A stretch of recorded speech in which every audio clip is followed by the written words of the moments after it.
it's Mark from Cars and Cameras, and I'm very excited to bring you the first USA unboxing, retail unboxing of the Sony a7 IV.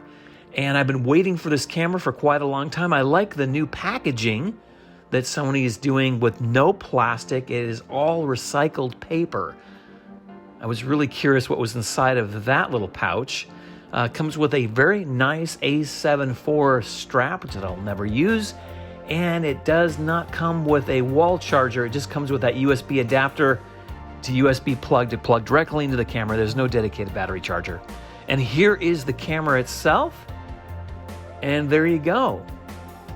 Feels a lot like the A7S Mark III body. It does feel a little bit lighter. I'll have to compare the two and do some investigation to see if it's as rugged a body as that camera. But it does feel like it is the same dimensions. Of course, the battery grips do fit the same. That is your headphone jack. So it has a USB-C charge port and a multi-port here. And then I believe here we should have a full-size HDMI jack. And yes, we have a full-size HDMI jack on that side. And of course, nothing on this side other than your slots to go ahead and put in your cards. Be sure to check back on my channel to see how this camera performs. Be sure to like, share, and subscribe. Thank you.